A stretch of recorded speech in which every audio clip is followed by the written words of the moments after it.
ഒരുപാട് story potential ഉള്ള ഒരു മൂവിയായിരുന്നു ജോക്കർ ഫോളിയാഡിയോ. പക്ഷേ ആകെക്കൂടി പറഞ്ഞു വന്നപ്പോ എന്ത് എത്തിക്കണം അല്ലെങ്കിൽ എവിടെ എത്തിക്കണം എന്നുള്ള ഒരു ഐഡിയ ഇല്ലാത്ത പോലെ തോന്നി. ഒരു മ്യൂസിക്കൽ കൺസേർട്ട് ടൈപ്പ് ഒരു മൂവി ആയിരിക്കും എന്നുള്ളത് അവർ ഓൾറെഡി പറഞ്ഞിരുന്നു. പക്ഷേ സിനിമയിൽ പലയിടത്തും ആ ഒരു മെയിൻ സ്റ്റോറി ഇങ്ങനെ പറഞ്ഞു പോകുമ്പോൾ പലയിടത്തും ഉള്ള ഒരു സോങ് പ്ലേസ്മെന്റ്സ് തന്നെയാണ് സിനിമേനെ ഏറ്റവും കൂടുതൽ ബാക്കൗട്ട് അടുപ്പിച്ചത്.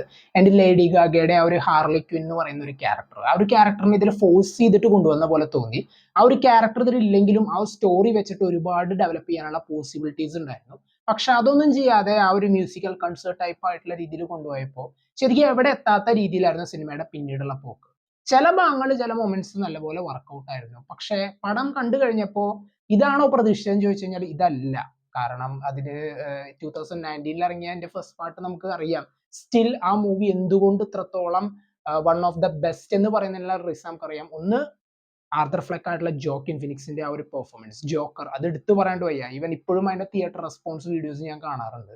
ആൻഡ് അതുപോലെ തന്നെ ആ മൊത്തത്തിലുള്ള സ്റ്റോറിയുടെ പോക്ക്, how society makes a man Joker എന്നുള്ള ഒരു കൺസെപ്റ്റിനെ നല്ല അടിപൊളിയായിട്ട് തന്നെ കൺവേ ചെയ്ത ഒരു മൂവിയായിരുന്നു. ഒരുപാട് ഒരു തെറാപ്പി സെഷൻ പോലെ, അല്ലെങ്കിൽ എന്താണ് നമ്മുടെ സൊസൈറ്റിയിൽ നടക്കുന്നത് എന്നുള്ള ഒരു പ്രോപ്പർ ഐഡിയ തന്നൊരു മൂവിയായിരുന്നു അത്.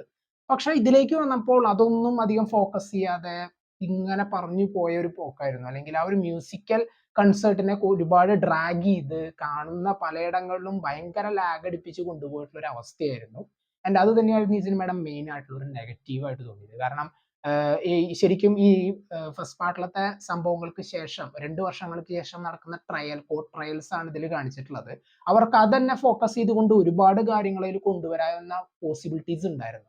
പക്ഷെ അതൊന്നും ഫോക്കസ് ചെയ്യാതെ ഈ ഒരു സ്ട്രീമിലേക്ക് കടന്നപ്പോൾ ശരിക്കും പടത്തിനെ നല്ല രീതിയിൽ അത് ബാധിച്ചു.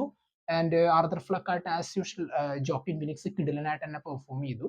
ആൻഡ് അങ്ങനെയുള്ള സംഭവങ്ങളൊന്നും കുഴപ്പമില്ലായിരുന്നു. പക്ഷെ ഓവർ പടം കണ്ടു കഴിഞ്ഞപ്പോൾ ഒരു സാറ്റിസ്ഫാക്ഷൻ തരാത്ത ഒരു ഫീൽ ആയിരുന്നു ജോക്കർ ഫോളിയാഡിയോ. എന്തൊക്കെയായിരുന്നു നിങ്ങൾക്ക് പടത്തെക്കുറിച്ചുള്ള അഭിപ്രായം? കമന്റ് ബോക്സിൽ നോട്ട് ചെയ്യാം.